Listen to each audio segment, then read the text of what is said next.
There's no place to escape to. This is the last podcast. On the left. Side stories. From your blade. That's when the cannibalism started. Side stories. Yes.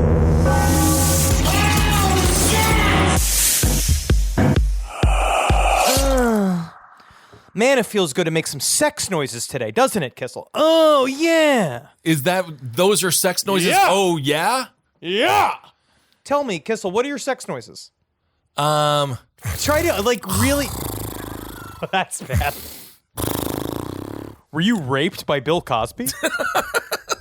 Are you saying that right now? Were you revealing that you received Bill Cosby, one of his enigmatic acting lessons? I was not on his radar at all. But, oh my goodness, did you see the coronavirus giveth and it taketh, but did you see it did get Weinstein's ass? We got a listener email that they think that that's full of it's bullshit. Oh, really? And that there is a COVID-19 outbreak. There is one happening in Rikers right now. Yeah. It's really, really bad. But he was already in isolation, and reporters are using this as like a headline grabber. I'm not sure. Obviously, I don't know. Who knows? But it seems like I think it might be half horseshit because he was already in isolation because everybody's trying to fucking kill him. Right. Oh my goodness. When he went, I want to do an entire series on murderers trying to get out or people who are criminals trying to get out because I gotta with cough. sympathy. That would be the first thing I would do. If Sure. this was going on right now and I was in prison for white-collar crime and I've already been handed around by prisoners like I'm a prized grapefruit, I definitely would go right up to the jail guard and be like, "Excuse me, I think I have a fever." They would kill your ass like a Polish pinata. Help Michael, me, I got it. I got it. Hey everyone, welcome to Side Stories. I am Ben, hanging out with Henry. Yes, my favorite thing is... dodged the question. You still dodged the question about making a sex noise. You want my sex noises? You want to know what it is? It's probably like like something like that. Like I'm kind of like purging up oatmeal. I don't know. I've never recorded myself. I don't care to record myself. It's not. You've never videotaped yourself making love? I can't Definitely. imagine doing it. Can you imagine what it would be like? Because I don't like it when I see, whatever heteronormative scare tactics I'm even saying right now. But the idea of I don't even like seeing the angle on a professional porn star when it shoots from behind the balls. Oh yeah, the old kilt shot. Yeah. Why are we doing the undercarriage slow moving? Why are we doing a Scorsese style tracking shot on this former drifter's asshole? I don't know. I'm trying to see a woman's asshole currently, in this scene, watching this film. I can't imagine seeing my own. No. Well, I mean, of course you could always imagine it, but it is frightening. I'm sure some people love that shot, and more power to you. Yes, so we have a lot of stories to get to today. The coronavirus, it is very interesting. The story is Tekashi 6ix9ine, he wants out of jail. Michael Cohen and Harvey Weinstein, they've all said that they've got it. I don't know. Yep. Who knows? All I know is Harvey Weinstein versus Suge Knight, Henry. This is my toss-up question. Which Suge one of Knight these felons? Not versus in that. Suge Knight would beat the living hell out of Harvey Weinstein. He would turn him into a ketchup packet. Yes, he would. I'm saying who had a better failed attempt of getting sympathy from the jury? Suge Knight, who pretended to be blind, which is unreal, or Harvey Weinstein, who put the little tennis balls on his walker, like the guy who's like, I can't even walk anymore. It's so hard. Yeah, and then he abandoned it as soon as he went to jail. For comedy's sake, Suge Knight, pretending to be blind, nothing beats him not being able to find a witness stand. I seem to remember that where he had the big sunglasses on, awesome. Inside.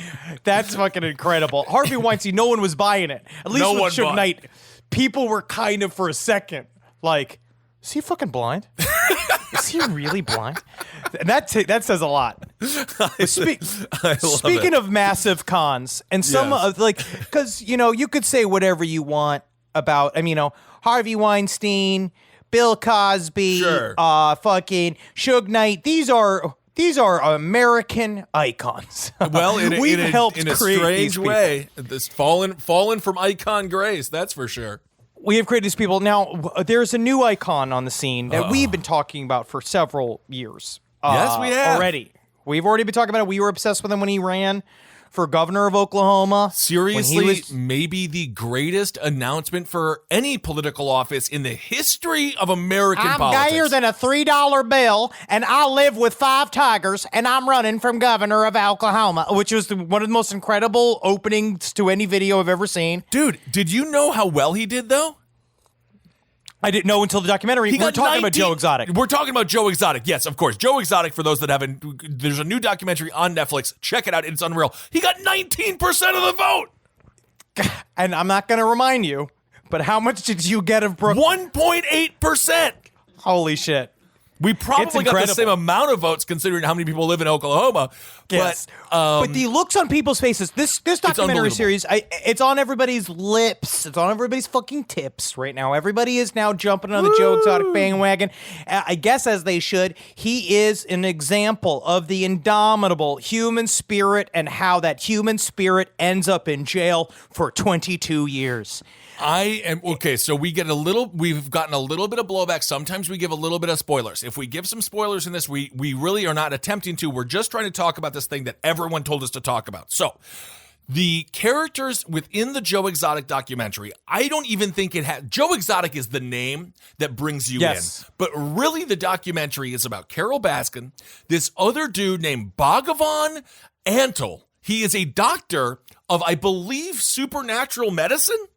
This man, he became his own. Yes, he's spiritual medicine. Spiritual medicine. So he's not a doctor. Self-made doctor. He's a self-made doctor. Doc Antle, as became to be known, I think it's the real sleeper star of the documentary series because it came to the forefront. He runs an organization called Tigers, which stands for the Institute for Greatly Endangered and Rare Species. He says Joe Exotic called him somewhat of a mentor. He was the inspiration for Joe Exotic's Tiger Sanctuary, the Greater Wynwood Exotic Animal Park. But also, Doc Antle loves to fuck. And throughout this whole series, they say that he has multiple wives, which he promptly, through an Oxygen.com article, he's rolling back, saying, I don't have multiple wives. They're just my fucking girlfriends. Or I had girlfriends. Right now, he says, I am OFG, which is old, fat, and gray. And I don't fuck anymore. Which I was like, I will be fucking when I'm old, fat, and gray because of pills. I do believe that he's accurate about that. When it comes to his name, Bhagavan, it means Lord. Or and next he began to God. Does he call himself Bhagavan, or is that his legal name? That's what he calls himself. I don't know if he officially changed it. It's certainly what he goes by. My big concern with him is, it's not that he has multiple wives. I watch Sister Wives every now and again. Not really, but let's just say I do. That's fine. They live out in Nevada. They're having a good time. It seems like what he has is paid slave labor, which is ironic because one of his snakes was actually used in the Britney Spears song, I'm a Slave for You. That's a big get for a snake. It's a huge get for a snake. You have any idea how many LA snakes went out for that? How many snakes they brought in? You drove in. You're a snake, right? You're driving all the way in from fucking Encino to go to Culver City for this fucking audition, and then they get some local because it'll work cheap. I agree. Damien, Jake the Snake, Robert Snake showed up, and he's like, can I please be in the video? And they're like, I'm sorry, Damien, you're too old. You had a drug problem. You got to get out of here. Go be a snake. Go elsewhere. Do you think the snake got into the heroin too? I think that snake got into whatever Jake the Snake was doing because I don't think it was very well kept. I think he was in the bathtub. I think it was in the bathtub or mostly in the trunk of Jake the Snake's car, which is probably not a great thing. So Dr. Antle, he says that he does not have multiple wives, air quotes, but my concern here is this.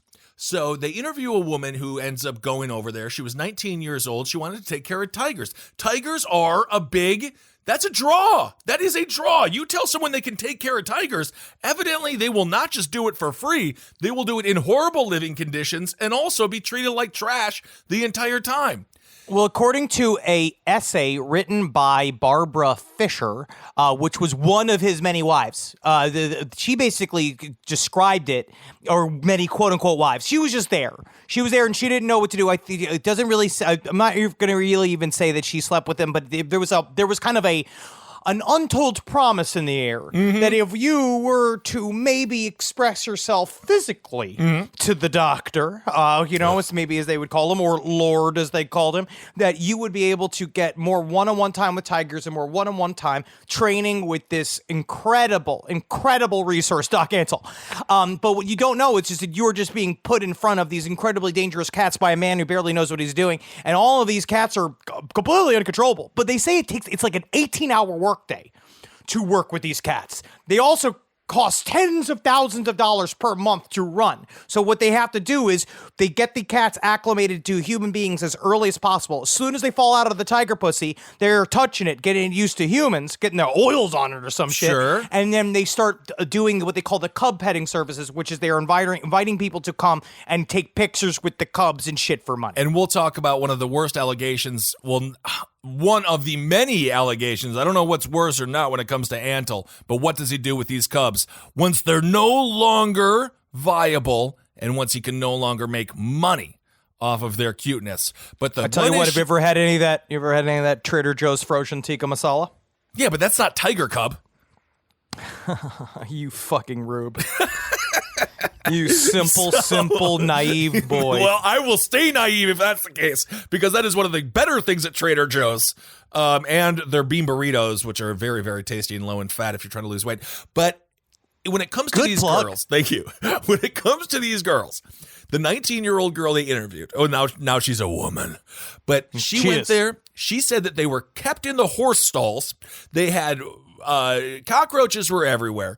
And much like Roger Ailes, I just watched that movie Bombshell yesterday. Actually really good. If you want to check out the acting, it's superb. And it's pretty accurate. I'll talk about that more on Abel Against Top Hat. But he is a little bit like Roger Ailes, who used to say, to get ahead, you got to give a little head. And he told that girl, it was insinuated, if she wants to get out of the barn and into the house, you've got to get into his pants. And I'm going to say that is problematic. All right, yeah, good call, Kissel. Yep. He did run a little bit of a sex cult inside of his tiger sanctuary. It seems like he now is, again, he's rolling it all back. He's saying that was all like Joe Exotic's crew building him up, saying that he had multiple wives. Joe Exotic was also a man who loved to spin lore about people because he was doing it about himself. But Doc Antle is not a nice man. He's not a good man, but does he have a flavor saver that is over 3 inches long? Yes, he does. I don't even know what that means, but I'm going to assume you mean his Johnson. Yeah, no, his flavor saver. You've never seen that? There, it's the fucking strip of hair from the bottom lip down to the chin. And that's how you know a guy. I never heard that before. You've never heard that before? No, it's what you do. It's like a napkin for all the pussy juice he acclimates. That's Doc Antle. And if you take a look at him, you'd fall in love with him too. I have a little bit of research about him. He looks like Steven Seagal's brother that he doesn't talk to because he's like a vegan or something. He looks like Harry Knowles' stunt double. It's really not great. I'm going to take a look at this. So this is a breakdown comes from Doc Antle's website. How I Came to Love Animals. I am the founder of Tigers and RSF, both active organizations for wildlife preservations. My love for animals goes back to the early days of growing up in Arizona. Plenty of animals there. I had ample opportunity since childhood to travel around, and it landed me, Doc Bhagavan Antle, in China.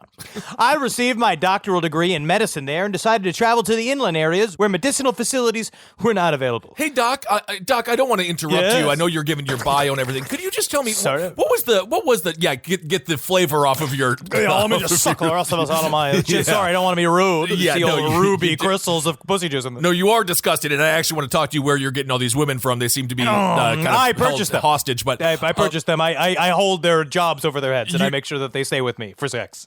Oh, you were surprised. It's that easy, friend. You were surprisingly clear and upfront about that. Yep, it is just like that. You mentioned you were in China and you became a doctor. Was it like podiatry, any an eye doctor, or what was the medicine? What was the practice? Do you recall? I actually received a pretty hard dentist. That's what I call a PhD out here in unicorn math. Very, very good. And so he said he went to go heal the animals of China, and he created a thing called the Integral Health Services, which is a drug rehabilitation clinic for medication programs. That means nothing. I think he made a drug rehab like for animals. Okay. So Jake the snake could get in there. Damien would be there. In 1982, a zoo director introduced me to a tiger cub. And I just said, "Hello, Mr. Tiger Cub." And the tiger cub said, "Hey, are you my daddy?" And I killed it to see how it worked. I cut it open to see how its guts worked. I believe that. So Dr. Antle, he is as far as the underworld of tiger trade, of tiger love, of these sort of petting zoos. These people were we haven't even gotten to Carol Baskins yet. We'll get to her in a second, but these people are some of the most interesting people. But he was very famous. If you've seen the movie Dr. Dolittle, or if you've seen the film Ace Ventura, those are his animals. In Ace Ventura, yep. Dr. Antle is on set with Jim Carrey. Like, you can imagine the conversations they had. He is on set. He is a famous zoo guy, and he was on Leno. He was on all these shows. Meanwhile, he's running a sex cult. He was a big name. He was a very, very big name within the world of animals for hire for show business. Huge. And yes, he did. You could see him like, joking with fucking Jay Leno, doing all the shit, but he did run this sort of like cryptic.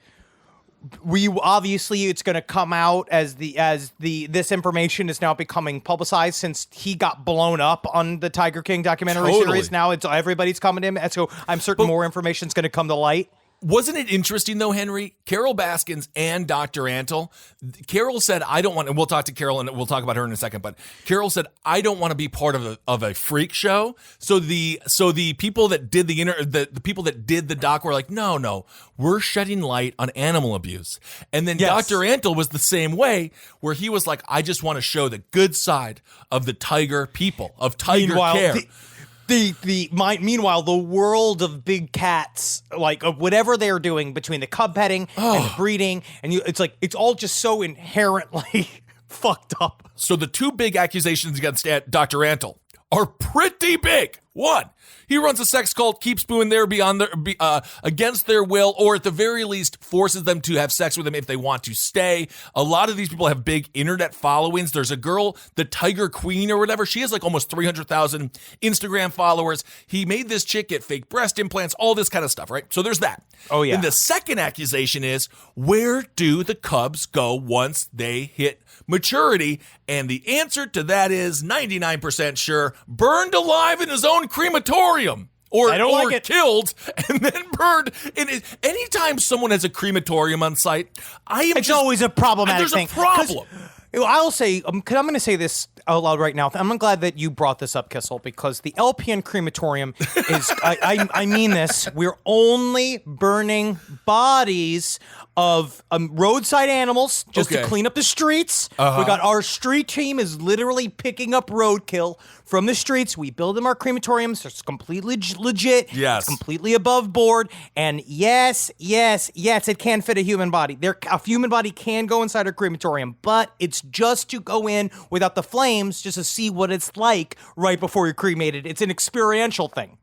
Okay, well, this is according to Dr. Antle. I am popular. I am so well known as a big cat guy around the world that people who are against me having relationships with animals, period, want to destroy me because I am out there in the forefront. So known of being this guy that is in love with big cats and has them love him back. So he believes that he is being targeted because the big cats love him too much, and the big cats love him more than Joe Exotic and more than Carol. So that's why people are taking him down, and he's got a rap sheet like the size of a football field. It's the fucking cats. The cats are making the decision. And you know what? To be honest, if the cats are making the decisions, I think that's actually bad. I think that people should be making the decisions. You know what? In this case, I actually think that cats should be making the decision of their own life and not be so confined Well, they need to be released. They all shouldn't be. But I also understand the big cat rescue side of it. I understand keeping these things. I understand that you can have a rehabilitative zoo,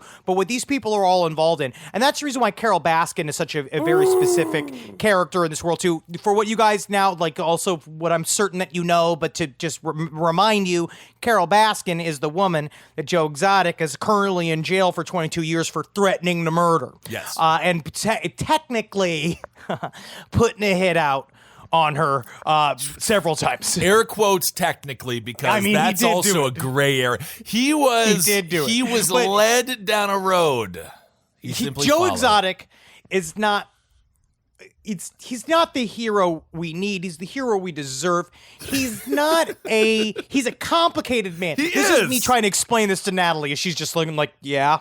He is complicated. He's complicated. He contains multitudes. There's many times where I'm watching the Tiger King series where I feel a lot of sympathy for Joe Exotic. Yes. There are other times where like Joe Exotic is also a fucking madman. Yes. But I started breaking him down in my mind. So Carol Baskin she runs a thing called Big Cat Rescue. She's been her and Joe Exotic have been in sort of this legendary fight for years.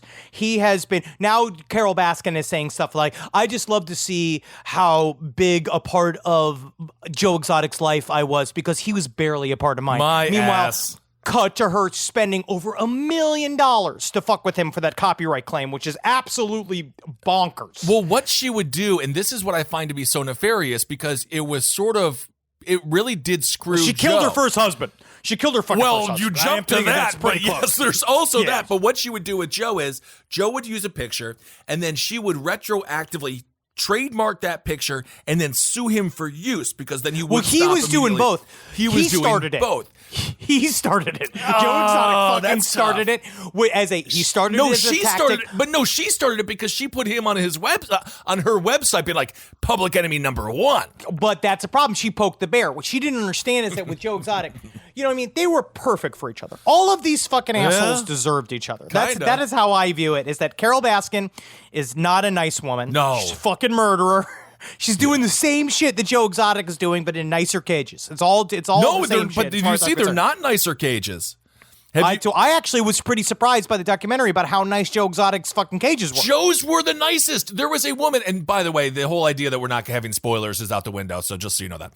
The woman that got her arm bit off by a tiger in Joe Exotic's zoo, she was backed. She said, literally, the doctor said, you can either we can do rehab for 2 years on your arm and you can keep it, or you can cut it off now and go back to work. She lost her fucking arm for Joe Exotic. And she was back at work, no lie, the next week. And they loved it. The people that Joe Exotic took care of. And us on this show, all of us have had our past. And all of us, God knows, if things didn't go right, we very well could find ourselves in the clink at some point. I think not anymore, but who knows? Well, you never know. You never know.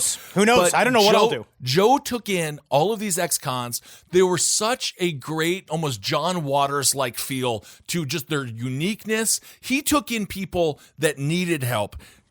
Dr. Antle took in women that he was using for sex, and Carol Baskins just straight up used not slave labor, her dead husband's money, and then basically it's volunteer, but I think people also had an idea in their head that they were really volunteering for something that it just does not exist. It is a tiered volunteer system where if you meet it was like there are teal interns in the Carol Baskin Big Cat Rescue world, right? And then if you reach a certain amount of expectations, then you get a ruby level. Ooh. And you get a little bit more access to the cats. And all of them use the cats as the drug. Yes. All of these people, they've acquired these cats, and then they attract people because of the cats. Joe Exotic is both good and bad. He did give an alternative life to a bunch of people that were having a lot of fucking problems. Yes, they were. People with drug problems, yes. People with histories of felonies. He was giving them a career, but he also held it against them by then saying, now you be loyal to me, right? So that's what he's saying, that's the Scientology mechanism right there. That's what they do with Narconon, where they say, hey, we saved your life, now you owe us. Right. You owe us forever. But to be fair to Mr. Exotic, who I am going to call from now on prisoner number 189156789, Yes. Mr. Exotic, he paid his employees. Yes, I believe it was $150 Sure, a week. $150 a week. Which to us is like, okay, that's not worth it. But taking into account, Carol Baskin did not pay anyone. And Dr. Antle paid his employees, I think it was like $30 a month or something. And they also had to have privilege of lifting his belly and looking at his pubes. They got the benefit of that. They've said this. I've seen these new magazines. They've been saying this about how men with guts actually have sex better. Kissel. No, first of all, whatever beefy boy magazine you're reading, I think it's lying to you. Have you never? Are you reading like Play Pig or something? You don't watch Big Gut? You don't subscribe to Big Gut magazine? Big Gut magazine is incredible. It's called like Self Table. I love the whole Self Table column they'll have where it shows different things that you could put on top of your belly when you're sitting down. It's honestly really nice. It's comforting in these times. Unfortunately, my subscription lapsed, and I haven't gotten it back yet. But I will. I didn't know they were doing the Self Table bit again.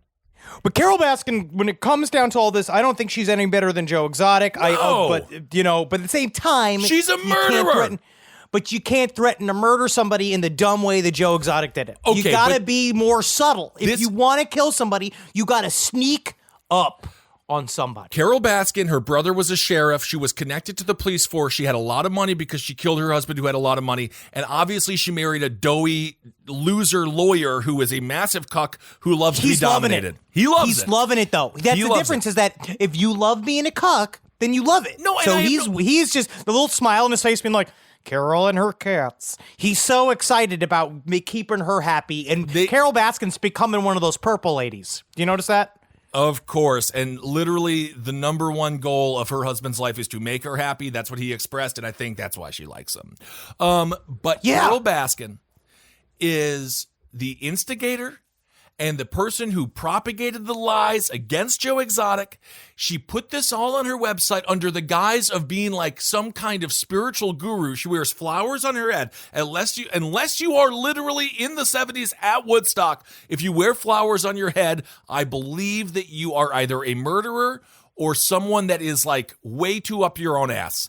Well, you have to be, if you're under 115 pounds, you're going to Coachella. That's what it means. But she has her little YouTube following. She's trying to tell her, she begins her story about Joe and Dr. Antle as if, they're both promoting themselves, not the Tigers. And then we come to find out, and again, we're taking you to about episode 3, maybe a little bit into episode 4 here.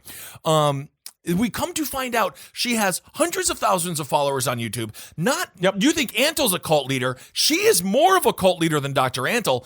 And there is a well in her on her property. The septic tank. A septic tank that possibly contains human bones. Or did she feed Don Lewis to a tiger? I don't know. He definitely just disappeared. Natalie is of the mind that Don Lewis purposefully disappeared in the night because Carol Baskin was threatening to kill him, and he was maybe setting up a story to try to get out of paying her as much as possible in the divorce. But my thing, I don't necessarily believe that. I don't think somebody that made his money the way that he made his money would go skulk off. I think that he would prefer to be in some loud divorce hearing because he could pay a really intense divorce lawyer, where Carol Baskin, I think, was turning up the heat and then letting him know, essentially, I'm going to fucking kill you. And then he tried like one last attempt to get out, and then she got him. I don't know how, pushing him out of the fucking airplane.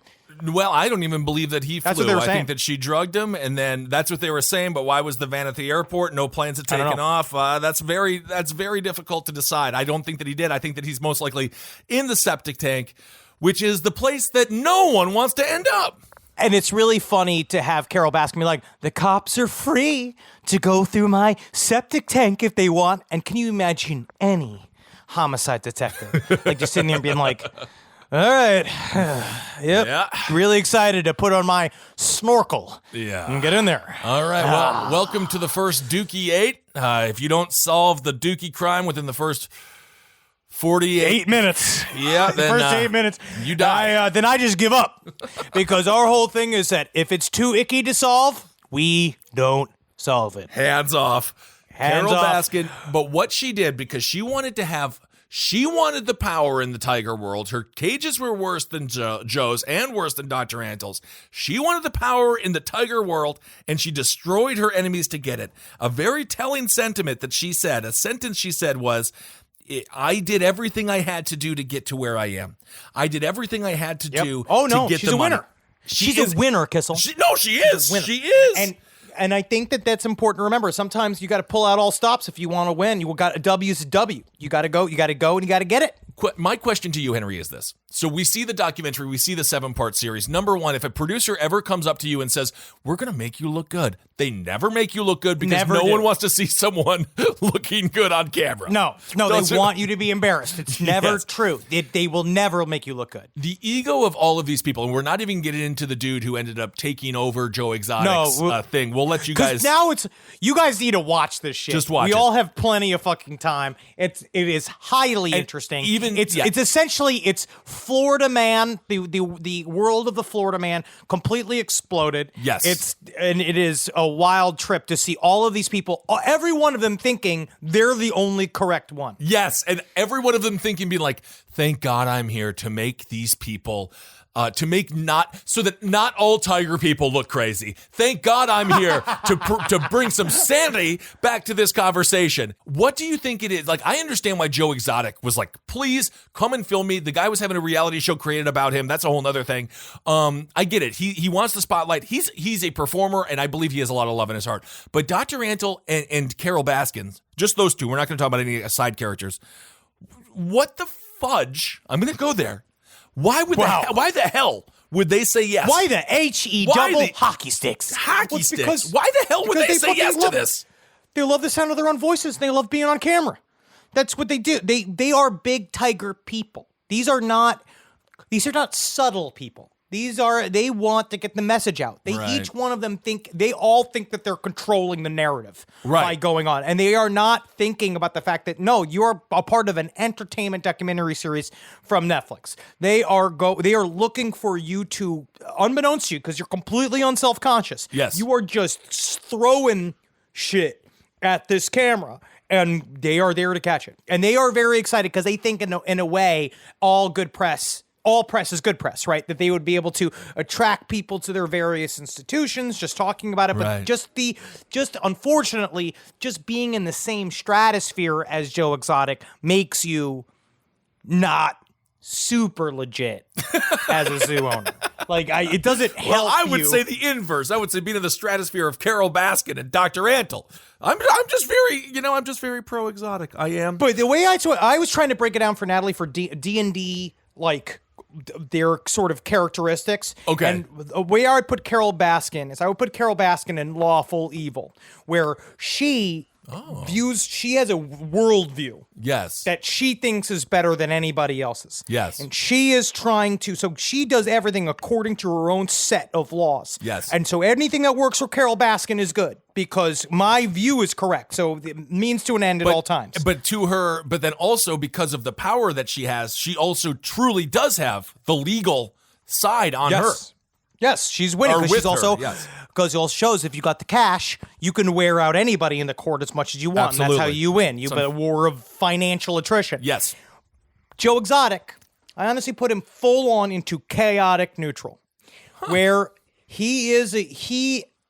I think that he is accidentally good at the same time that he is accidentally bad. I think that he is just Joe Exotic. Right. He is a spinning dervish. He's his energy. He's this tornado of energy that was unleashed onto the world.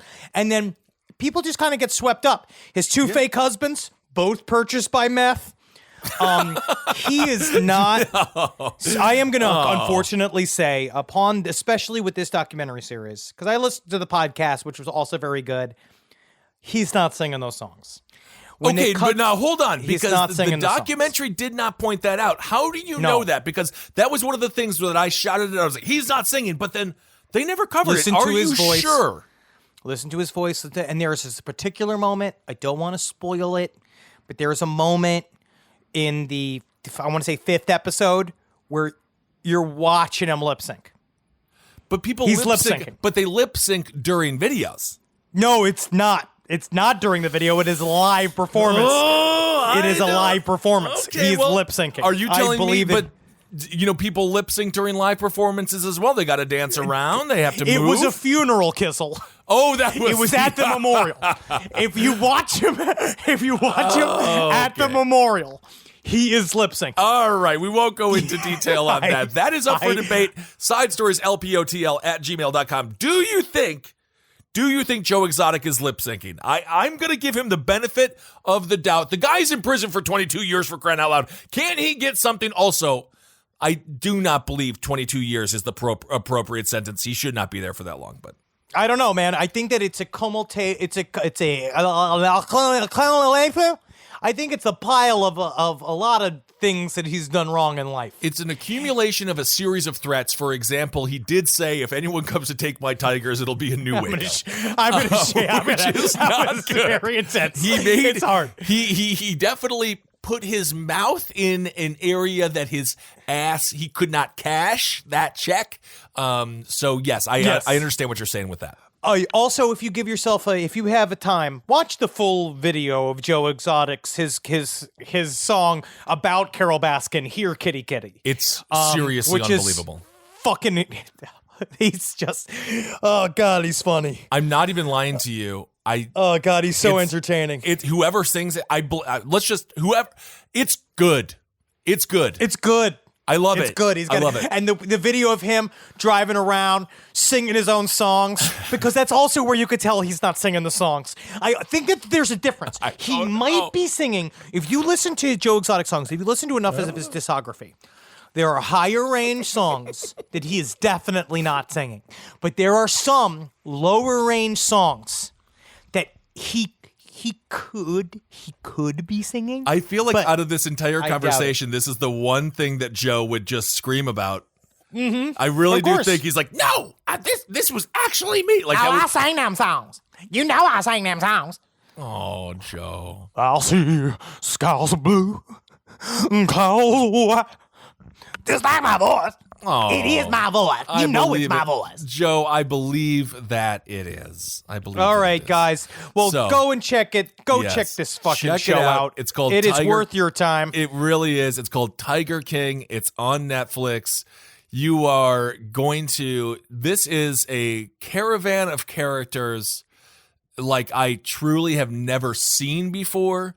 It's a strange feeling because you also... In every one of these characters, you will relate a little bit to yourself. A little bit. There's fractions of everyone. All of our most toxic parts of our personalities. Yes. In each one of these people. Yes, there really are. And the way that the director and the producers put it together, it was seamless. Just a really well done documentary. And now that I think about it, you know what I like the most? No voiceover. None. It's all just the characters. Witnesses. It's so incredible. And obviously we're going to be, as updates roll out, we would love to talk about whatever it is that comes up in the Joe Exotic world, because man, oh man, love him or hate him, Joe Exotic is a part of the American goddamn quilt. Yes, and it might be a stained patch. Yeah, sure. But without that patch, there'd be a hole in it. I completely agree. There's a piece of Americana that he represents. Freedom. Just say what you want and do what you want, and love the way you want. Sometimes it puts you in jail. Sometimes that very freedom puts you directly into jail. But that's also we'll maybe talk about that next week after more have seen it, so we can talk about the legal breakdown. And if you have seen it and you are a lawyer or someone who has a legal background, side stories lpotl@gmail.com. Let us know what you think. Why is Joe Exotic in prison? Does he belong to be there? Let us know your thoughts. All right, Henry, you got some creepy deepy stories this week. Let's just go through this real quick. So number one, the coronavirus, COVID-19, is affecting businesses all over the nation. People don't know how to react to it. You mean us? I'm just sitting in a deeper pile of my nut juice than normal. But it's fairly, the same for me. Yes. But some people they have had to change their whole business model, and I think it's kind of inspiring. I think so. Especially this one business in Portland, the Lucky Devil Lounge. The Portland Strip Club, it's forced to close, so dancers now do delivery. This is absolutely incredible. Henry, I have something to say here because I'm boots on the ground for LPOTL. Yes, you are. You're our field reporter. And I'm really happy you got to do some of this research. I was at the Lucky Devil Lounge. It's right near a weed dispensary in Portland. It is unbelievable. Just such a great place. Everyone was so sweet. The drinks were great. The chef at the Lucky Devil Lounge is a huge fan. He ran out when he saw me. He gave me 2 joints and was like, "What do you want, man?" He was like ready to give me a burger he was very, very sweet. So in Portland, as soon as they open up. Wait, what did they decide that you eating a burger at the fucking, at the bar, would that affect dance sales? You're just like, yeah, let me finish this up, darling. No, but Portland has a great adult entertainment scene. The dancers are unbelievably talented, and they're really great people. So Lucky Devil Lounge, support it. But I didn't even realize this was Lucky Devil Lounge. Interesting. Absolutely. So club owner Sean Bolden's newest business, it's called BooberEats. It's a home delivery service in which a pair of scantily clad strippers would deliver hot food to your door. It started as some joke that he posted on social media, but then when people began seriously inquiring about orders, Bolden saw potential. This comes from from OregonLive.com, this article. So now it's saying from 7 p.m. to 1 a.m., BooberEats is offering the full menu from the Lucky Devil Lounge at the same prices.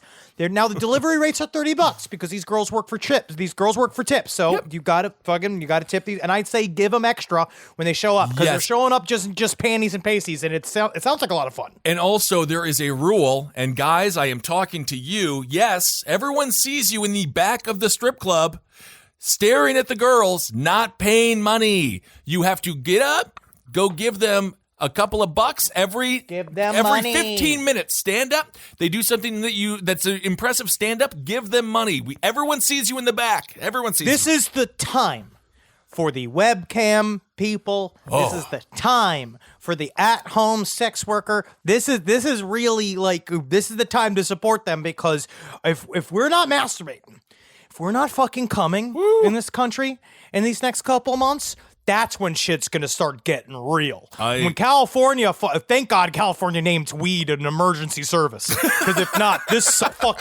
whole state was gonna fall apart. Because LA is not an emotionally strong city. Also, it's great. It's very funny to me. It's like hospitals, supermarkets, liquor, and weed stores. Those are like immediately emergency services. And dare I say, Lucky Devil Lounge is also an emergency service. I think they could have pushed it and probably won. But this was what was a local reporter. Her name is Samantha Swindler. This is what she had to say about the Lucky Devil Lounge. She said, "So while the rest of Portland was hoarding toilet paper and pasta, the owner bought out one local store's stock of pasties."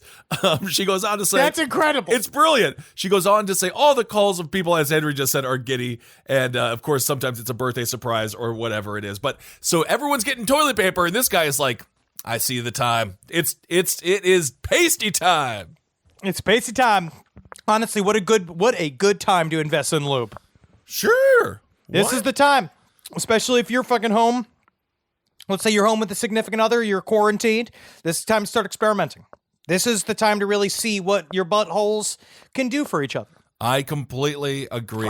Because you and Puffin have really gotten close. Well, not like that. Although Puffin and I, we've done very well. As I said, I watched Bombshell yesterday, and I also watched, and I'm making a movie recommendation right here, The Invisible Man. Oh, I loved it. It was really, really good. It is the highest quality Lifetime movie I've ever seen. Sure. I'll give you that. It is really very, very entertaining. A very good thriller. Very, very good. Natalie and I watched, because Natalie hadn't seen Lord of the Rings. So Natalie and I watched all 15 hours of the extended Lord of the Rings. And the main takeaway we kept saying, just so many scenes end with hobbits, like they're looking at each other, just about to start fucking kissing. Every character in that movie, it is it's a tribute to straight man sexual love for each other. I guess so. In a Hobbit, it's like side stories. Yeah, the Hobbits are a horny. Are they a people? What are they called? They're halflings. They're little people, but they are also. But for most, they are sort of horny, but mostly they like food, booze, and weed. Yeah, they are cool. They are fun, but honestly, I wished hobbits were hornier. I just feel like those things all lead to sex. Good food, good booze, good weed. No, it doesn't. That goes to sleep. I do. John Gaber's taught me this, and I think several people have talked about this. You gotta fuck before the food, the booze, and the weed. Sometimes it does help to be inspired by the food, but I do it all before. So then it's not me going, baby, sorry, baby, it's a sausage. There's a sausage. Well, bit still I in my think it's teeth. supposed to be a more romantic baby. dinner, like fondue, maybe a nice red wine, maybe not a bunch of Polish sausage. That's what we're eating now. And thick IPAs. This is quarantine times, baby. We are fucking. I am eating a lot of pure meat, and I'm doing a lot of yoga. That's good. So I'm getting flexible and filled with sausage particles. I think that's accurate. So BooberEats, if you're in Portland, Oregon, go out there, support this company, support these people, be very respectful when they show up, and give them a good tip and get your food, because truly the Lucky Devil Lounge food is very good. And to the chef out there that's a big fan, hope you're doing well. Hail yourself, buddy. And I hope you're getting through these tough times for a lot of people. For everyone in the service industry, we're with you. And when you come back to work, which you will, you're going to be more appreciated than ever. And hopefully people pay you what you deserve, which is a hell of a lot more money than you get now. Our restaurant industries, so many of our favorite things are suffering right now, and it just sucks dick. I want everything to open up. We're doing our best to support. Just so you know, like a little bit of a float of a bit of information from LPN. We're going to be opening up a brand new merch store this Friday. Yeah. It's coming out, and a part of that is that we're going to be contributing a chunk of what we're selling we're going through charities right now. I believe it might be One Fair Wage to kind of help do what we can. Yep. Fight this horseshit, because we want you back. We need these restaurants. Yep. We need these bars fucking back. I need it, man. I know. I'm a good cook. I'm a fine cook, but I miss tacos so bad. Dude, I just miss the community, and I know there's a lot of people out there that are getting lonely right now. And again, we go are to Kissel's house together. Go to if you're lonely. House. If you're lonely, if you don't have a fever, I'll give out your address. Sure, that you've already done that, I think, on episodes of Roundtable like 1,000 years ago. But look at old episodes of Roundtable and find Kissel's address and go to his home. But not if you're sick, because you can't be sick. But if you're again asking my Cougars. Where are you at, guys? That is satire on Henry Zabrowski's part. Sure. Puffin is a hell of Sure a guard dog. Puffin's a hell of a guard. I've seen him. He literally would sleep through me getting bludgeoned to death with a pinball, with a bowling pin. He would literally just look at me as I'm just like, Puffin, could you please help? As I'm getting whapped with a sports piece of equipment. Yeah, of course, and I would hate to see it. I'll tell you what. I'd hate to see it. All right. Though we have a little bit of another Lori Vallow update. I can't even begin to catch you up to this. I just wanted to, because if you've listened to previous episodes, you know we've been covering this story. Lori Vallow, she is the mother of JJ Vallow and Tylee Ryan they've been missing since September of last year. She got married to Chad Daybell, who's essentially a cult leader of an esoteric wing of Mormonism. And Lori Vallow's in jail, but Chad Daybell is free. And we have no clue where these kids are, right? And it's this long, convoluted series of twists and turns. Watch that Dateline on it. It's a really good sum up of everything that's going on. But there is an update that is fucking unbelievable. It's so weird. Lori Vallow's niece, Melanie Boudreau Pawlowski, also a part of the cult of the Daybell cult. She attempted to murder, or believe that she had somebody attempt to murder her husband, Brandon Boudreau. Yes. He got shot out while leaving a gym. They don't really know. They got divorced. She immediately got married to a man by the name of Ian Pawlowski. Pawlowski? Pawlowski, right? He is working with the police trying to say, I think that Melanie knows where the kids are. Nobody knows. Yep. But the big thing that's coming out of this is a little bit of the inside mechanisms of what is going on inside of the brain of Lori Vallow and Chad Daybell. It is a crypt the crypt keeper is literally, that's where he lives. It's very interesting. Melanie let slip to Ian that the reason why why they tried to kill him was because of this concept that Chad Daybell and Lori Vallow have been floating to their various followers through their podcasts which are still going. That whole podcast network is still going. Good for them. Great time for them. I guess. This is a perfect time for them. She said that apparently she loved Brandon with all her heart, but the problem with Brandon is that his soul left him, and his brain has been taken over by a zombie demon spirit, and the only way to save him is to kill him, which is, that's a lot to take in. Yeah. It comes down to it. Then they ask, well, so what about JJ and Ty Lee? The kids. And she said the last time that they spoke to Lori Vallow, she said, yeah, they're zombies now too. Yes. So this is what it seems like they got Resident Evil'd. Oh my God! Yeah, she is a real Mila Jovanovic. What? Mila? You took Mila. Oh my God, Jovovich. Oh my God, her in Resident Evil and in the Fifth Element. But this is according to court documents. This is like the stenographer had to sit there and channel their inner Stephen King or Joe Hill and just be like, okay. The court documents describe zombies as, quote, human bodies that have had their original spirits forced from them and have been possessed by either a demon, a disembodied spirit, or a worm or slug. They go on to say she shared concerns that, again, Ty Lee and JJ were indeed zombies. So this is a weird day to be a jury. It's a strange... I think so. It's finally, honestly, it must be nice to see something fucking entertaining, because I think most of the time on a jury, you're very, very bored. Oh, my God. So do you think that this is... Oh, man. So the kids are dead. She killed them. I believe that is true, yes. I don't know. I mean, we don't know. There's no bodies. But I think that it's close to saying that, yes. Sure. But now, I know that it's actually very interesting. The Supreme Court just ruled that states can do away with getting off of charges, or not getting off of charges, but avoiding prison by pleading insanity. The Supreme Court just said that can be off the table because certain states have nixed it as a possible defense. If she is not insane, I don't know who is insane when it comes to standing trial. You're going to tell me you're going to sit in court under oath and say that your kids are zombies. That's a lot. You might as well just confess. If they are in your mind, you might as well just confess to being a hero then. Because, it's insane. If she truly believes that, then I guess she would also believe she didn't do anything wrong. She saved the world. I just wish I had such confidence about a single thing I believed in my life. Like the idea of just coming out and just full on saying that, look, yeah, some people get replaced by zombie slugs, and that's just how it is.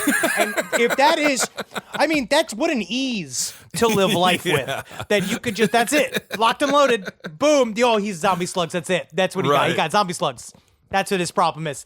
That's why the fucking Dow's plummeting. It's these zombie slugs. Hey, you never know. She has been extradited to Idaho, where she is being held on $1 million bond. Her and Daybell, Vallow and Daybell, are not cooperating with the investigation. And I don't know why, though. I almost think it might be because they're guilty. What? Yeah. No, Kissel, no. People are innocent until proven guilty. Oh, that's right. You know what's interesting? And this is actually true, and this is what I was thinking about during the Joe Exotic documentary. Our criminal justice system focuses so much on the people who are being accused and not the accuser. I think in the case of Carol Baskin, they should have had the same spotlight on her as they did on Joe Exotic. It's hard. That's what I think. He tried. He countersued and failed. Yeah, because what was he countersuing with? The teeth of his husband? I don't know what the hell he was doing. I don't know. He had no money. He somehow kept getting money, though. He's just one of those guys. He just keeps fucking getting on his feet again. Yeah. Technically, I think jail's a very safe place for him. He is...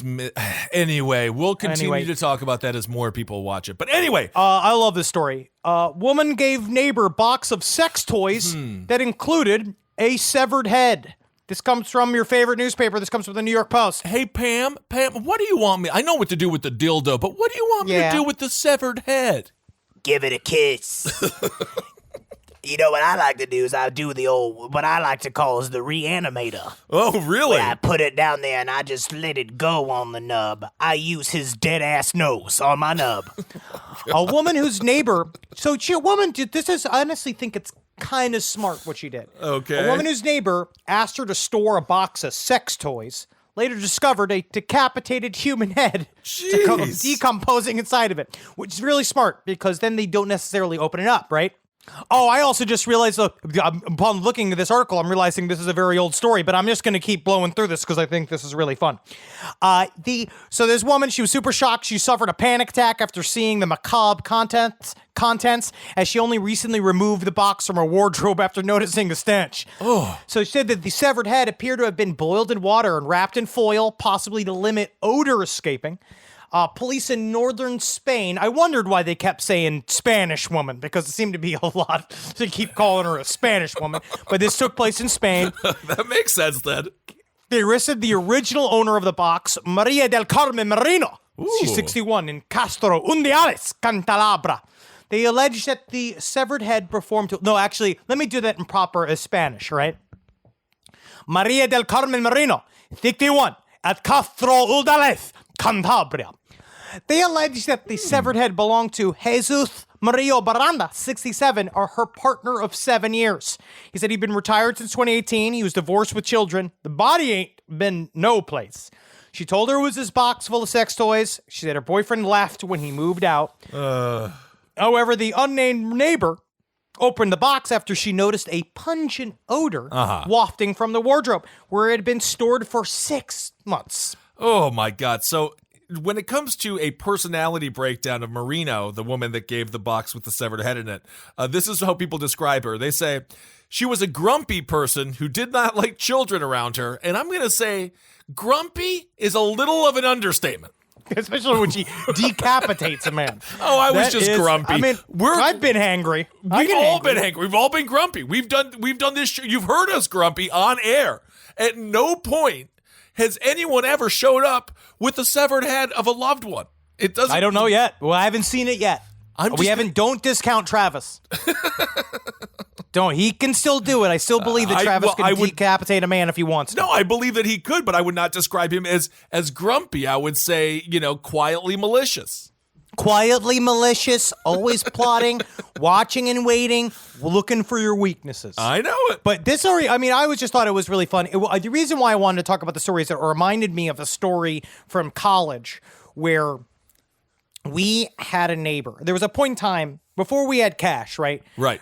Whatsoever. In college, in Murder Fist, we all were working various minimal jobs, but we loved using dildos as props. Yes. So one time, there was a sketch that we had to do that was basically, we did a parody of the Twilight Zone episode, Time Enough at Last, where it was a full-on 8-minute sketch talking about Holden McNeely as a man that loved porno and then hid in the vault of a bank, and the end of the world came, and then he got to go to the porno store, and as he was about to finally jerk off, his hands fell off, and he says, "But there was time now, time enough at last." That's great, right? It was fun, yeah. But we needed all these dildos, so we had a neighbor. Ed and I used to live in this fucking flop house with a bunch of crust punks, which I've described in the past. Yes, Ed Larson, of course, from Brighter Side, Holden McNeely from Page 7, and Wizard and the Bruiser here on the LPN Network. But we needed dildos. And at the time, dildos are like $75 a pop, and it's a lot of money. Woo! And so we were trying to think about who should we contact? How the fuck do we get these dildos? Yeah. We had a neighbor that attempted to seduce me, Ed Larson, that we also live with together as a triptych. And she said this line I'll always forget, because I remember when she played a song once. She made me sit alone in the living room, and she lap danced for me, right? Weirdly kind of awkward dance for me. Do you have is there a physical description of this woman that you can share? She was very cute. She was very cute. But she was, I'm going to say, unstable. She said I remember one of my favorite sentences she said to me. We were all sitting there. She's like, "I've run from more places than you've ever been to." She said that one time. And she drifter. She's a drifter woman. And she came and as she's lap dancing me, I was just like, "Didn't you just try to fuck Ed Like last night, she's like, yeah, that's how it goes. She's like, Ed's the sex, you're the voice, and the body. That's what she said about all of us. So the three of you together make the perfect man. Right? She's like a transformer. She's great. She was a lot of fun. But at some point, she was like, we were like, how do we get these dildos? She's like, let's ask her. I bet she's got dildos. Right. And we asked her, she's like, yep, I got a whole box of them. And she went and she pulled out this like ancient, cryptic box, filled like big, like stand cardboard box, like filled with sex toys. Like, it's just been under her bed for fucking like 2 years. We're like, perfect. And I remember taking it down, and none of Murderfist knew that it was like where it came from or who they were. Well, I have to ask, you did throw them in the bath and wash them a little bit, did you? Absolutely not. You did not. Okay. No. That's and good. so before the show, I remember looking over, and one of the members of Murderfist is like, hey guys, look. And he picked up one of her big dildos and he started deep throating it, right? And go like, look, I'm fucking sucking a dick. And we just sat and then I remember just nodding, just seemed like, hell yeah, man. I think that's where coronavirus came from. Yeah, you and her are essentially married now. Ugh, I cannot. You have licked her cervix. Hey, what are you gonna do? Comedy. So much fun. All right. Well, that was okay. Oh goodness. I would just say put a little sanitizer on there, but you know what? What do I know? Yeah, but we didn't care. We didn't care. I we were know. fucking 20 years old, full nihilists. It was fun. I know. All right. Well, let's get to Hero of the Week. Ben just took a shower on tour without puffing to dry his cheeks. Had to use his Henry's back hair for a towel. So now Henry's Hero of the Week. This week's hero is a mailman. Male men are heroes and male women are heroes. Male people? Well, that's kind of confusing. Male persons are the best I'm going people insane. around. So this dude, he showed up at a Little Rock, Arkansas restaurant, and he said, you know what? I gotta pay it forward. His name is Andy Derrick. He delivers mail to Doe's Eat Place restaurant. He had a $12 lunch. Maybe he got, what do you think you get for $12? Pastrami sandwich, maybe? Ooh, yes. Side of fries. Ooh, yeah, honestly, sounds great. Like a nice Reuben. That'd be good. Oh, that's great.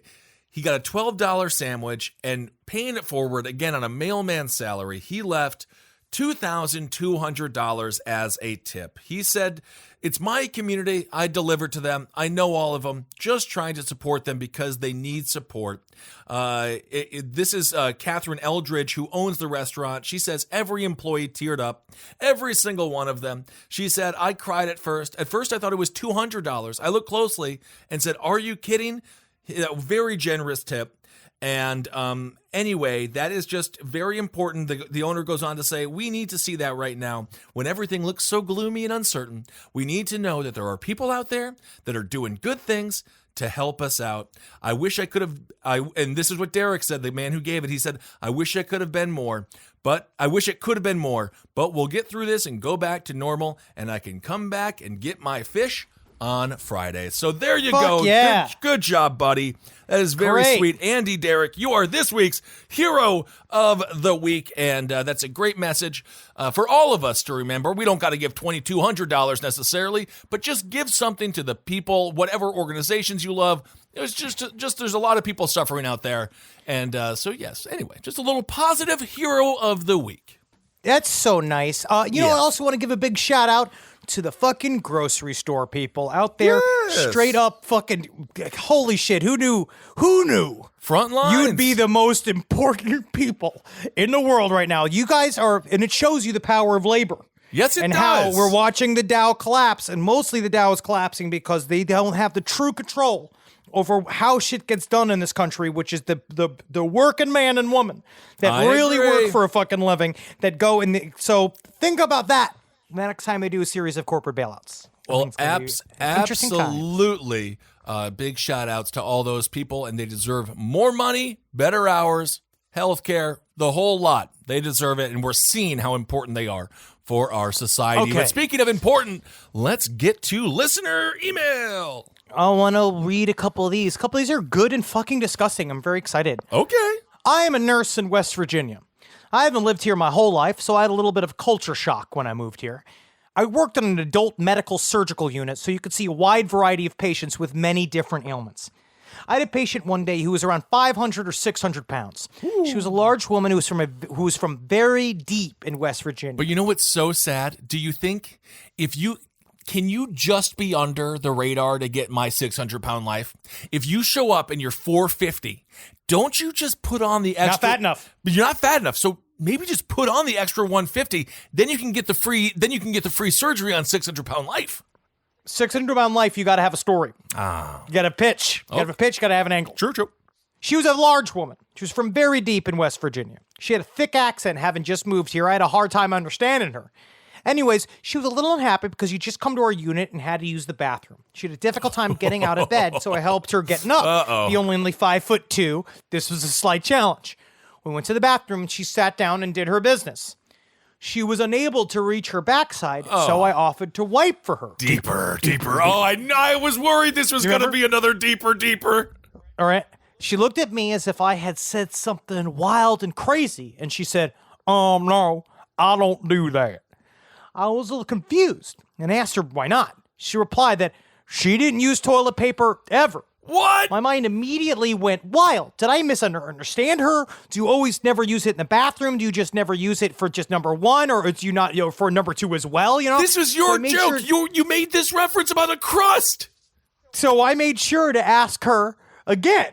No. Are you sure you don't want me to wipe? I'm happy to help you. It's very important to wipe to clean. Gave her all the information I know about wiping.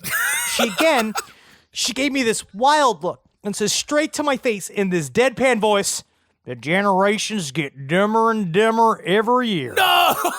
I said, alrighty then, knowing I wouldn't win this fight, and just went back to bed without wiping her butt. But since she was such a large woman, I didn't get a look at her butt, and maybe I was a bad nurse for not checking, but can you imagine the shit in there? Oh my, it is exactly what you said it would be. It would be a crust. It reminds me of the of water dripping slowly on rock, and you look through it and you look at it over the years. It just creates the Grand Canyon, but it is of crap. Okay. All right. Well, I love this story. Good for you, man. Wild being a nurse. Must be really tough out there being a nurse. We've said this time and time again how difficult it is to be a nurse. They're the hardest working people in the world. I mean, I guess this woman technically made the nurse's life easier because she didn't have to go see the decades of Duke piles in between her taco, like Taco Bell meat. Between her, she says this. You say it's easier. Yeah, it's easier shell now. Of a butt. But you're just kicking this can down the road. But you're gonna have to deal with her body one day. I guess. All right, so here we go. Here's another one. This is about monkeys. Oh, okay, cool. We talked last week about all the monkeys. Yeah, fighting. Right, and how cute. We thought that would be super cute. I like it. Right, I thought it'd be cute. Yeah.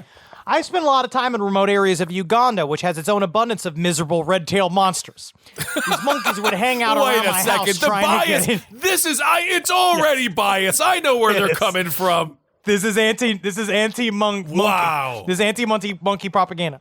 These monkeys would hang out around my house trying to get in to steal my food.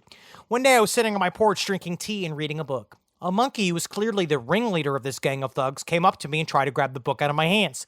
I swatted him away, which only served to make him angry, and I went back to reading while he chattered angrily at me from the rafters. After it became clear that I was tuning him out, he hopped down to the table, grabbed my cup of tea, and smashed it on the ground, and then picked up the largest, sharpest piece of the cup he could find and attempted to stab me with it. I leapt up screaming. I know, this is fun. And my brother, who was sitting next to me, jumped up too and punted the little demon across the yard. All right, well, monkeys are so smart. He ran off into the trees, and dozens of his little minions surrounded us in the trees, howling at us. We went inside, waiting for them to get bored and find someone else to terrorize. From this point on, I was public enemy number one to this monkey. Anytime I left the house, he was there screaming at me. He seemed to make it his personal mission to break into the house and eat all of my food, and I had to take extra security measures to ensure he didn't get past the locks. I even began feeding the local stray cats to get them to hang around the house for additional security. So you're doing the woman who swallowed the fly defense? I don't know if that works. I think you could add more animals to this. I don't think it helps. I don't know, but all I know is it's adorable because the monkey is so mad. It is cute, but you shouldn't have kicked that monkey. No. One day I was doing my laundry and hung it out to dry on the line outside. I had to go into town for a bit, and when I walked to the door, the same goddamn monkey was sitting on the clothesline waiting for me. He waited until we made eye contact, and then one by one, he removed all of the clothes pegs holding my clothes up. He never broke eye contact, and he forced to watch as my clean, wet clothes fell one by one into the dirt and the ground, covered in mud. I had spent an hour warming up the water and hand washing each item. He saw me do it. He waited until I was at my most vulnerable. It was a calculated strike. I love this monkey. I think it's fun. This monkey is like Joe Exotic. When it really comes down to it, Carol Baskin thought she had Joe Exotic contained by various legal measures. But if you fucking kick a monkey, right, you're now dealing with monkey rules. Yeah, well, he's definitely contained now. But well, you know what? This just proves what we've all known: the monkeys are extremely smart. And I don't know how we catapulted. I guess we did it because our brains can get bigger. So we were able to beat the monkey. But there was like a millennia where the monkey was just treating us horribly, beating us up all the time. Of course, the monkeys are incredibly dangerous. And I don't know how we got past, I wouldn't even dare to begin to try to answer those questions. No idea. Of how we survived past monkeys, but we did. We got them. And now monkeys, every once in a while, they show us that if we lose our precious little toys, they're going to be fucking crawling up our ass again. Absolutely. They're ready for it. They're looking to be number one. I'm happy you made this about the Second Amendment. That's very good. Gun sales are up 34%, by the way. Oh, good, because you can eat them. I think that's really what's great about them is that they really do help because they really help everybody. Yeah. My thing is to just buy bullets, and then I'm thinking I can just find a gun. Sure. I mean, yeah, most likely at some point. I was going to say, Kissel, you were sort of correct. Hey, all right. These bubbles, we talked about bubbles eating space time in the last couple episodes. He said that this one listener writes, he says that's just mathematicians writing fan fiction. However, Ben mentioned he visualizes the negative radius sphere of black holes as a Fruit Loop. Mm-hmm. This is actually shockingly correct. Woohoo! They are in fact toroids, or in other words, Cheerio or Fruit Loop shaped. Hell yeah! Out of the mouths of babes. Hey, I'll take it. The material circulates around the Fruit Loop at 99.9999% of the speed of light, which does not allow it to collapse inward, as that would require exceeding the speed of light. I don't want to be right again, but it sounds to me like the material is grape nuts. So the grape nuts are going around the Fruit Loop. This shit is, dude, I know a lot of stuff when it comes to a lot of things, but not when it comes to science, and that's just how smart I am. I accidentally You ever thought about got it right. You ever think about getting a doctorate in spiritual medicine? I think you'd be very good at that. I actually don't think I would pass. I think I'd be like, that sounds dumb to me. And they'd be like, you are not. I'm sorry, you're not in touch enough with your chi or whatever the hell. But next week, I'll come back with even more letters. Keep sending us those letters. You guys, we've got nothing but time here. So we're going to be doing more evergreen stories, more and more stuff as we come. Like, I have a couple stories built up for next week, which I'm really excited to get into. And we're going to keep chugging. We are the Apocalypse Radio that we, I guess, have been preparing for years to be. That's it. And Side stories, lpotl@gmail.com. And also, we have a little bit more information regarding our book tour in April. Finally! And I'm sure you guys have deduced this in your Sherlock Holmes cats. It has been postponed. It is rescheduled. We are working on rescheduling it now, and it will happen later this year. So we will see you all. Still, it's just slightly delayed. We're literally just about to make the true announcement. Yes. You're going to probably see it as this episode come out. You're going to see Instagram posts and Twitter posts about where the dates are, which is going to be great. But the main takeaway we want to say is right now is that if you pre-ordered a signed copy of the book, this is a solution we've been working on. Yes. You're going to get an email from the ticket seller that's going to explain the steps that you need to take to get your book at the proper time. Yes. Because the way it's been working out, essentially you were supposed to pick it up from the venue when we were going to come and do your show, but we don't want the people that bought the signed books to not get the book by the time we're on tour. We want you to make sure you can get that book when everybody else can get the book because of how fucking good you guys are to us, unbelievably good to us. Yes. And in supporting us. So we just want to make sure you guys get that shit. So look out for an email from your ticket seller. Yep, and we've been trying our best. This whole thing is a unique experience for everyone. So we are doing the best we can to fulfill our promise, and distance makes the heart grow fonder. So when we do see you on the road, it will be even more wonderful and more powerful. A couple of bits of information / news. Working on a JFK series. I think that we are attempting to not go 7 episodes deep into JFK. We're going to try to have it only be one more, just because we're going to try to do it and then figure out other ways to make sure we get as much information to you as possible, so people don't experience JFK fatigue. I know that I spent my every day is me sitting in sweatpants watching JFK assassination footage, and then whatever else is in my brain. So any working theory that you're going with that you want to tease the audience with right now? A working theory that you got? I think that he was so smart his brains left his skull. I think that was maybe it's that. So we're working on that. Another thing we're working on, so we're going to have a merch store come out this Friday. You're going to see all that information as we peddle it to you. Big last bit information. We love your fucking viewer mail and the gifts that you send us in the mail. It's always meant a lot to us. The New York City post office is fucking slammed right now. The LA post office is slammed right now. What we are asking you is that if you have got something you want to send us, for now, take a picture of it and post it to your socials so we could see it, and we'll fucking share it and we'll do all that kind of shit. Instead of sending physical mail, because in New York especially, it's incredibly harrowing to go to the post office. Yeah. It's very, very difficult right now. It really is difficult. They have cut back on some workers, and as you guys know, it's kind of a crazy time out there. Thank you all so much for the gifts that you send. We truly appreciate it. We open them. We love them. And just in this situation, just take a picture, put it on Insta, and we will post it. And of course, please send after this situation that we're in now. Whatever this bullshit is over. But that's why every day, man, you gotta live. Yes, you do. You gotta live. Just thankful that you aren't burdened with the ring that unites them all, the ring that rules them all. Poor Frodo. He just wants to be kissed by Samwise. That's all he wants. Well, I think and he won't laugh until he is.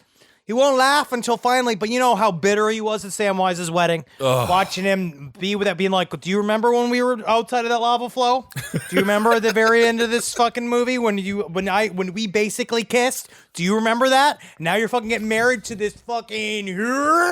Hey, I don't think Frodo might have been a little drunk on the mead if he was saying that at the wedding, but well, sometimes people accidentally reveal real truths, do they? Sometimes, right?